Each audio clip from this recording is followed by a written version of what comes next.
चंपानगर नाम की एक शहर में राधिका नाम की एक औरत रहती थी। उसको बचपन से ही हीरोइन बनने का बहुत शौक था। मैं कितनी सुंदर हूँ, एकदम सिनेमा की हीरोइन की तरह। मैं भी एक दिन सिनेमा की हीरोइन ही बनूंगी। लेकिन उसकी ये ख्वाहिश पूरी नहीं हो पाई।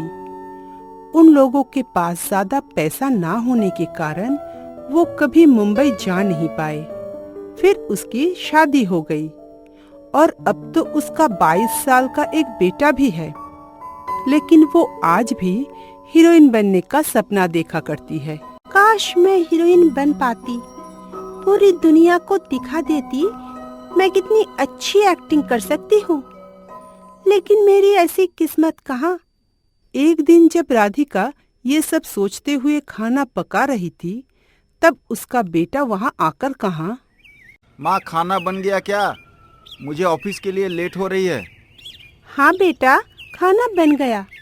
तू बैठ, मैं खाना लगाती हूँ। ठीक है माँ। ले बेटा, खाना खा ले। खाना खाकर राहुल ऑफिस के लिए निकल जाता है। फिर राधिका से मिलने पंडित जी आते हैं। राधिका जी, घर पे हैं क्या? अरे पंडित जी, आप बाहर क्यों खड़े हैं? अंदर आइए ना। हाँ, अंदर आना ही होगा। आपसे कुछ जरूरी बात जो करनी है। क्या बात है पंडित जी, बोलिए। वो बात यह है कि आपका बेटा तो अब जवान हो गया है, तो उसकी शादी के बारे में कुछ सोचा है कि नहीं? हाँ पंडित जी, सोच तो रही हूँ। अगर कोई अच्छी सी लड़की मिल जाए तो शादी करवा दूंगी। वाह, ये तो अच्छा ही हुआ। मैं एक अच्छी और सुंदर लड़की का रिश्ता लेकर आया हूँ आपके पास। अगर आप कहें तो बात आगे बढ़ाऊं? ये तो बहुत अच्छी बात है। मैं मेरे बेटे से बात करके आपको बताती हूँ। ठीक है। राहुल जब शाम को घर आता है, तब राधिका उससे शादी के बारे में बात करती है। बेटा, आज पंडित जी घर आए थे तुम्हारे लिए रिश्ता लेकर। लड़की अच्छी है। माँ, इस बारे में आप जो ठीक समझे वही कीजिए। दूसरे दिन राधिका पंडित जी के पास जाती है। पंडित जी, मेरा बेटा शादी के लिए तैयार है। दोनों परिवारों में बात होती है और दोनों परिवार मिलकर राहुल और मीना की शादी करवा देते हैं। मीना बहुत ही सुंदर थी, एकदम हीरोइन की तरह। पंडित जी ने एकदम सही कहा था। मेरी बहू कितनी सुंदर है। उसको देखकर मेरी हीरोइन बनने की ख्वाहिश तो फिर से जाग उठी। राधिका अब खूब सजने संवरने लगी, एकदम हीरोइन की तरह। और वो बात भी करने लगी एकदम हीरोइन की तरह। हाँ बहू, क्या तुम्हारा खाना पकाना हो गया? मेरे बेटे का ऑफिस का समय हो रहा है। जी माँ जी, मैंने सारा खाना बना लिया है। वो आएंगे तो मैं उनको खाने के लिए दे दूंगी।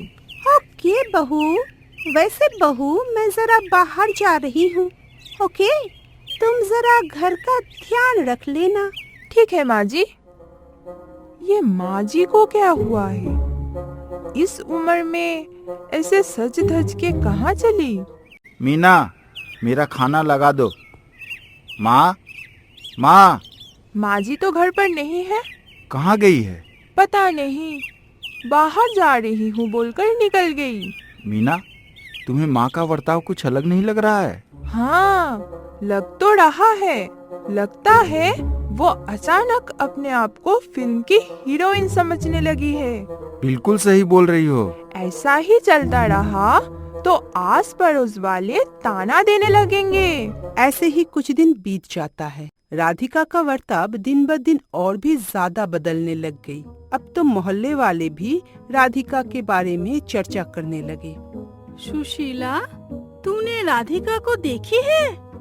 आजकल देखकर तो लगता है कि खुद को वो हीरोइन समझती है। ऐसे चलती है जैसे फैशन शो में चल रही है। हाँ रे, बहुत साल पहले सुना तो था कि उसका सपना एक हीरोइन बनने का था। लेकिन आजकल आईने में अपनी शक्ल नहीं देखती है क्या? बुढ़ी हो चली है, अभी भी वही सपना पाल रही है। हाँ, तूने सही कहा। फिर एक दिन राधिका अपनी बहू के साथ बाजार गई। एक्सक्यूज मी, ये लौकी कितने के दिए भैया? 20 रुपए किलो। ओह ओके भैया, मुझे 1 किलो लौकी और ये 3 खीरा दे दीजिए। ठीक है माँ जी। माँ जी? हु इज माँ जी? आपको मैं माँ जी दिखती हूँ? भूल हो गई है मैडम। अब बस भी कीजिए माँ जी। क्यों बस करूँ? वो भला मुझे क्यों माँ जी बोलेगा? ऐसे ही राधिका बाजार जाकर दुकानदारों के साथ भी हीरोइन की तरह ही बात करती थी। उसी बाजार में एक बार एक फिल्म डायरेक्टर आए थे जो राधिका को ऐसे बात करते हुए देख लेते हैं। अरे ये औरत तो एकदम हीरोइन के जैसी बात करती है और इनका स्वभाव भी एक हीरोइन की तरह ही है। मैं उनसे जाकर बात करता हूँ। Excuse me madam. यस, बोलिए, मैं आपकी क्या मदद कर सकती हूँ? जी मेरा नाम अनुज है और मैं एक फिल्म डायरेक्टर हूँ।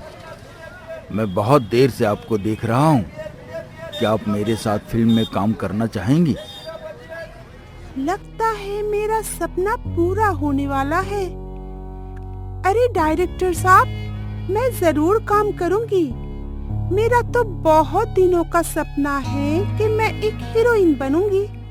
ठीक है, तो ये रहा मेरा कार्ड। आप कल मुझसे आकर मिलिए, मैं आपको सब समझा दूंगा। ठीक है डायरेक्टर साहब, मैं कल आकर आपसे मिलती हूँ। डायरेक्टर चले गए। तब राधिका ने मीना से कहा, देखा बहू, इतने सालों बाद मुझे आखिर मौका मिल ही गई। हाँ माँ जी, कॉन्ग्रेचुलेशन। वो भी आपकी तरह ही पागल होगा जो आपने उसे उसकी फिल्म की हीरोइन दिखी। दूसरे दिन राधिका गई डायरेक्टर से मिलने और वहां जाकर देखा कि एक बड़े सेट पर शूटिंग चल रहा है। वो अंदर डायरेक्टर के पास जा ही रही थी, तभी डायरेक्टर का बॉडीगार्ड उनको रोक लिया। रुकिए मैडम, आप कहाँ चली जा रही हैं? जी मुझे डायरेक्टर ने मिलने के लिए बुलाए हैं। तभी डायरेक्टर अंदर से बोलते हैं, अरे उनको अंदर आने दो, मैंने ही उनको बुलाया है। आइए आइए, यहाँ बैठिए, मैं आपको सीन समझा देता हूँ। ऐसे ही राधिका की पहली फिल्म रिलीज हुई, लेकिन वो फ्लॉप हो गई। अरे राधिका, सुना है तुम्हारी फिल्म एकदम फ्लॉप हो गई? हाँ सुषमा, तूने एकदम सही सुना है। हमारे राधिका को छोड़कर वो फिल्म और कोई देखने ही नहीं गई। ऐसे ही वो फिल्म फ्लॉप होने के बाद सभी लोग राधिका को लेकर मजाक उड़ाने लगे। कुछ दिन बाद वो डायरेक्टर राधिका के घर फिर से आए और एक नई फिल्म का प्रपोजल दिया। राधिका जी, मैं एक और फिल्म कर रहा हूँ और मैं चाहता हूँ कि आप उस फिल्म में भी हीरोइन बने। जी मैं जरूर एक्टिंग करूँगी। माँ जी, पहले ही बहुत तमाशा हो चुका है। लोगों का ताना सुन सुनकर कान पक गए हैं। अब बस भी कीजिए ना। नहीं बहू, मैं इतनी जल्दी हार नहीं मानूंगी। मैं ये फिल्म जरूर करूंगी। फिर वो लोग फिल्म कंप्लीट किए और फिल्म रिलीज हुई। ये फिल्म सुपर हिट हो गई। कॉन्ग्रेचुलेशन, हमारी फिल्म तो अब हिट हो गई। अब आप एक सक्सेसफुल हीरोइन बन गई है। सब आपकी मेहरबानी है सर। अगर आपने मुझे मौका नहीं दिया होता तो ये मैं कैसे कर पाती। माँ जी, आप तो फिल्म स्टार बन गए हैं। मुझे बहुत खुशी हो रही है। क्यों बहू, तू भी तो सबकी तरह कह रही थी कि मुझसे नहीं होगा। वो माँ जी, सॉरी। हाँ बहू, खुश तो मैं बहुत हूँ क्योंकि मेरा सपना ही था एक हीरोइन बनना। देखते ही देखते राधिका एक बहुत बड़ी हीरोइन बन गई और जो लोग उसकी मजाक उड़ाते थे वो सब अब राधिका को एक नजर देखने के लिए और उसकी ऑटोग्राफ लेने के लिए तरसते हैं।